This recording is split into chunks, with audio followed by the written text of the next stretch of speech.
Assalamualaikum warahmatullahi wabarakatuh. Kembali lagi dengan saya Riza Budi Prasetya di video tutorial basis data Oracle. Oke, di kesempatan ini kita akan membahas tentang database trigger. Nah, apa yang akan kita pelajari tentang trigger akan kita bahas di video ini. Oke, kita langsung saja mulai ke pembahasan teori. Jadi, trigger adalah blok PLSQL atau prosedur yang berhubungan dengan tabel, view, skema, atau database yang dijalankan secara implisit pada saat terjadi sebuah event. Jadi, yang perlu teman-teman ketahui adalah trigger juga merupakan blok PLSQL atau juga disebut dengan prosedur. Namun, trigger ini berhubungan dengan tabel, view, skema, atau database yang dijalankan secara implisit pada saat terjadi sebuah event. Jadi, trigger kalau prosedur itu dapat dijalankan dengan bebas, dapat di sembarang waktu. Tapi trigger ini yang dijalankan secara implisit pada saat terjadi sebuah event. Jadi misalkan suatu tabel terjadi sebuah event dalam suatu tabel, maka trigger akan dijalankan. Contohnya insert, update, delete dalam suatu tabel. Nanti akan ada penjelasan lebih lanjut. Oke, tipe trigger itu ada dua yang perlu teman-teman ketahui, yaitu application trigger dan database trigger. Nah, apa sih yang membedakan application trigger dengan database trigger? Kalau application trigger itu trigger diaktifkan pada di sisi aplikasi atau trigger dijalankan di sisi aplikasi. Jadi bukan di sisi database, tapi di sisi aplikasi. Nah, suatu sistem software itu kan pasti ada dua layer, ada yang namanya layer aplikasi dan layer database. Nah, kalau triggernya itu letaknya di application trigger, itu trigger letakkan di aplikasi. Nah, berbeda dengan database trigger, kalau database trigger ditanam di sisi database. Nah, lalu trigger itu digunakan untuk apa sih? Trigger dibuat sesuai dengan keperluan. Ada kalanya trigger perlu dibuat, dan ada kalanya tidak perlu dibuat. Jadi kalau ini istilah dalam hukum Islam ini adalah sunnah ya. Jadi trigger itu memang digunakan untuk sesuai keperluan. Nah, tapi tidak wajib. Maksudnya di sini apa? Maksudnya di sini adalah trigger ketika ada suatu prosedur, suatu flow dalam saat kita mengakses database, kita ada suatu blok-blok khusus yang perlu kita jadikan trigger, maka saat itu kita perlu membuat trigger. Tapi kalau tidak, misalkan CRUD, update delete biasa, ya tidak usah menggunakan trigger seperti itu. Oke. Nah, trigger akan dipanggil ketika adanya suatu event dalam tabel, skema, view, atau database. Nah, contoh di sini adalah seperti ini. Kita akan menjalankan trigger saat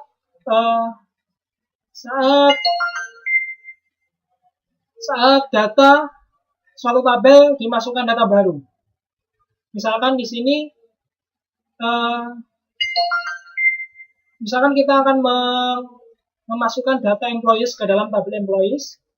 Nah, sebelum data tersimpan, misalkan kita ingin mengecek dulu salarinya berapa, data di kolom salarinya itu berapa. Misal lebih besar atau lebih kecil dari nilai tertentu, maka data tidak akan disimpan, tapi akan menampilkan pesan error. Nah, flow aturan-aturan tadi itu bisa diselesaikan menggunakan trigger seperti itu. Oke, seperti ini. Itu salah satu penggunaan trigger. Nah, sintak tulisan dari database trigger berisi komponen berikut. Trigger di Oracle khususnya, itu memiliki beberapa aturan penulisan. Ada beberapa aturan penulisan seperti ini. Trigger timing itu bisa before atau after itu untuk tabel ya teman-teman ya. Jadi kalau before itu sebelum event dilakukan, kalau after adalah setelah event setelah event selesai dieksekusi. Lalu ada trigger event, itu insert, update, dan delete. Jadi trigger kita itu akan kita jalankan ketika perintah insert, update, atau delete. Itu nama tabel atau view yang akan kita berikan trigger. Tipe triggernya baris atau pernyataan atau statement. Maksudnya di sini apa? Nanti akan ada perinciannya. Klausa when untuk memfilter ya. Dan trigger body. Trigger body itu adalah berisi isi dari trigger yang kita buat. Oke, ada 6. 1, 2, 3, 4, 6. Trigger timing, trigger event, nama tabel, tipe trigger, klausa when, trigger body, dan itu 6 itu. Oke, trigger timing. Kapan trigger diaktifkan? Ada 3 macam trigger timing, yaitu before, after, dan instead of. Before bisa dijalankan sebelum DML event pada tabel, after bisa dijalankan setelah DML event pada tabel, dan instead of bisa dijalankan pada sebuah view. Instead of ini bisa dijalankan pada sebuah view, karena view itu kan merupakan select query cell yang disimpan. Nah, oleh sebab itu kan di view tidak memiliki klausa insert dan update, tapi dia memiliki instead of. Nah, kalau trigger event ada 3 kemungkinan, insert, update, dan auto delete. Pada saat trigger event update, kita dapat memasukkan daftar kolom untuk mengidentifikasi kolom mana yang berubah. Nah, update di dalam trigger body, khusus untuk update, kita bisa mengelompokkan atau mengklasifikasikan kolom-kolom apa saja yang diubah. Misalkan, update of salary, kita mengidentifikasikan update of salary di trigger body. Nah, ketika kita mengubah kolom salary, otomatis blok di setelah update of salary ini akan dijalankan. Lalu tipe trigger itu ada 2, ada statement dan juga ada row. Nah, kalau statement itu trigger dijalankan sekali saja pada saat terjadi sebuah event. Jadi misalkan kita punya tabel yang ada 5 baris gitu ya. Ada 5 baris. Nah, seperti ini contohnya. Kita akan membedakan tentang trigger body dan trigger row. Nah, kita punya 5 baris, kita melakukan sebuah sintak update misalkan. Update, kelima-limanya itu kita update. Misalkan kita update from employees, misalnya kita ini update from department, kita tidak kasih where, otomatis kan semuanya dijalankan. Nah, ketika kita trigger statement, sintak akan dijalankan 1 kali saja untuk tabel itu. Jadi before statement trigger dan after statement trigger. Tapi ketika kita menggunakan before row trigger, otomatis kelima-lima row dari tabel itu akan diproses kelima-limanya. Itu bedanya statement sama row. Contoh pembuatan trigger. Ini contoh tadi ya, contoh yang saya bahas sebelumnya. Oke, kita langsung saja. Cara membuat trigger, sintaknya seperti ini teman-teman di Oracle. Create or replace trigger. Create or replace ya. Create atau replace. Create trigger, nama triggernya, timingnya, before, after atau instead of. Eventnya, insert, update, or delete. Atau bisa juga kedua-duanya, ketiga-tiganya. On tabel name. On di tabel apa, lalu trigger body-nya isi dari trigger yang akan kita proses. Di tabel apa yang akan kita proses, kita berikan trigger. Oke, contohnya ini. Create or replace trigger, secure, and before insert on employees, begin A to system database, on Sunday, or ini ya, teman-teman bisa perhatikan ini sintak SQL. Nah, maksud dari sini itu gini teman-teman. Kita mempunyai tabel employees, kita memiliki tabel employees. Nah, tabel employees ini harus diisi pada jam kerja, pada hari dan jam kerja. Contoh kan hari kerja antara antara Monday sama Friday, Senin sampai Jumat, dan antara pukul 8 sampai pukul 6 petang, 8 pagi sampai 6 petang. Nah, khusus untuk tabel employees harus di CCP pada hari, harus melakukan ya, dilakukan ketika penambahan data harus pada hari dan jam kerja. Oleh sebab itu, maka kita membuat trigger ini untuk membatasi insert di tabel employees tersebut. Nah, ini create or replace trigger, nama triggernya, before timingnya, insert eventnya, employees begin. Jika harinya ya, hari sekarang itu Sabtu atau Minggu, atau jamnya itu tidak di antara jam 8 sampai jam 6 petang, maka munculkan REST application error. Misalkan pada tabel employees hanya diperbolehkan selama jam kerja.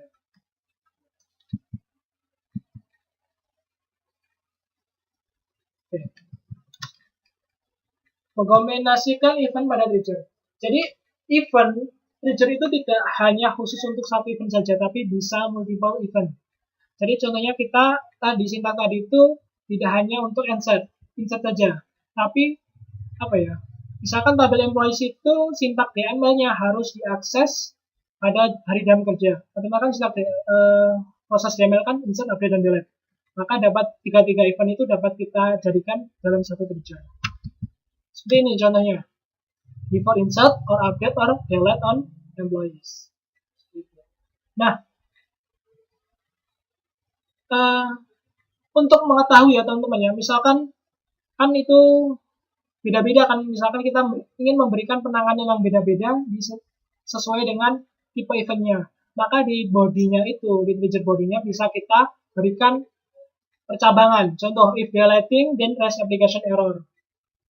Ini contohnya, REST application error, you may delete from employees. Contohnya kalau delete itu apa yang akan dimunculkan.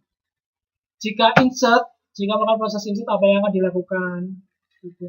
Nah, kalau update kan bisa kita cek kolom yang akan diupdate, contohnya salary. Contohnya updating kolom yang akan dicek ya, salary. Jadi misalkan kita mengupdate salary, otomatis akan dilempar ke sini. Jika tidak, maka apa yang akan terjadi jika kondisi-kondisi if ini tidak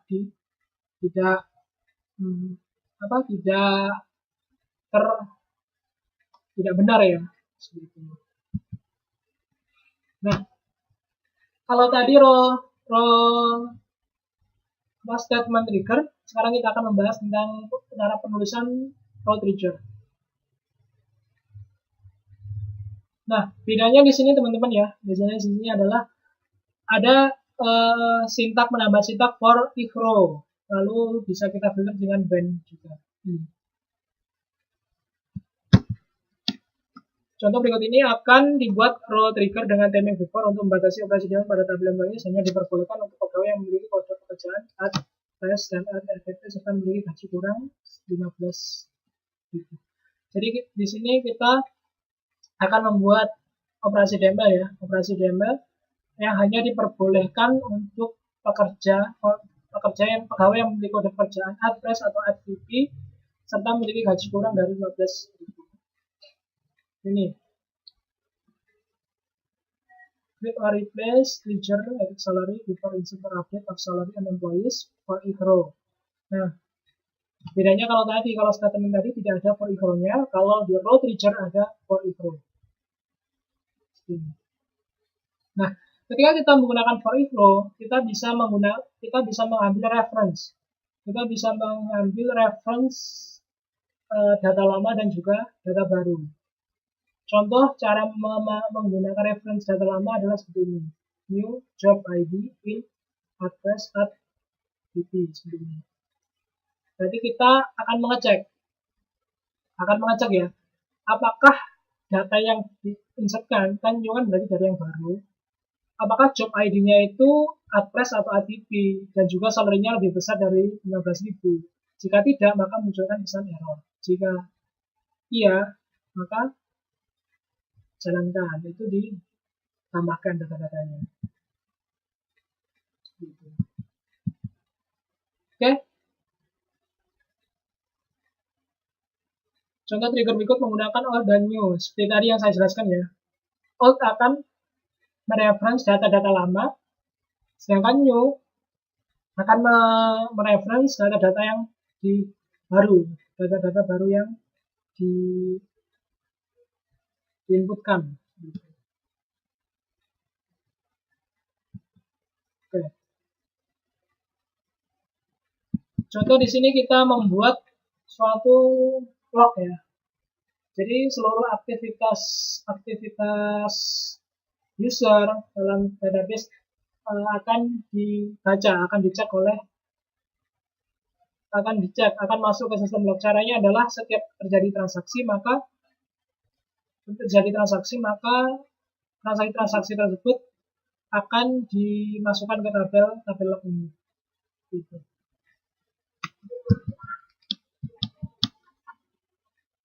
Nah, ketika kita fokus kepada row trigger, maka kita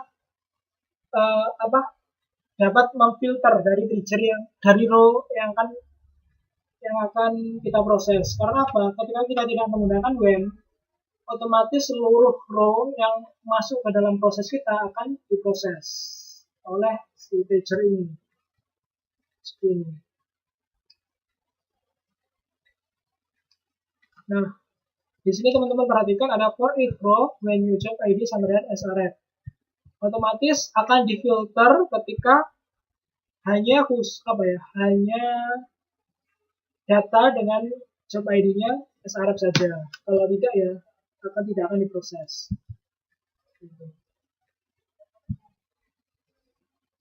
Oke. Perintah-perintah umumnya digunakan pada trigger yaitu untuk mengaktifkan. Di sini yang pertama untuk mengaktifkan dan menonaktifkan database trigger.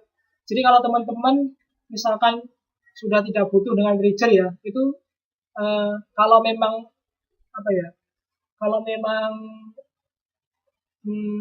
eman, bahasa Indonesia eman itu intinya itu tidak mau itu dihapus, maka dapat mendisable atau menonaktifkan dulu si trigger itu. Gitu. Sintaksnya bagaimana mengaktifkannya kembali? Caranya adalah alter trigger, nama triggernya disable atau enable. Gitu. Lalu bisa saja kita ingin menonaktifkan seluruh trigger yang ada di suatu tabel, misalkan. Bisa juga dilakukan dengan alter tabel name, disable all atau enable all. Untuk melakukan kompilasi ulang misalkan kita melakukan perubahan dan perlu dikompilasi, maka caranya adalah alter trigger, nama triggernya compile untuk menghapus trigger, drop trigger. Oke, sudah masuk di ringkasan.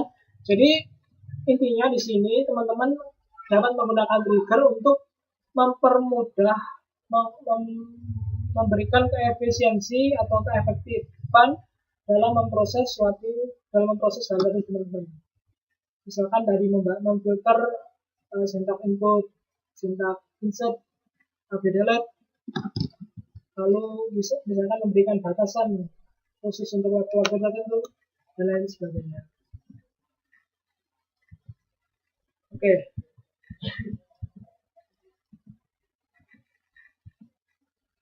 Jadi kita di sini ada beberapa contoh yang bisa dipelajari ya. Gitu.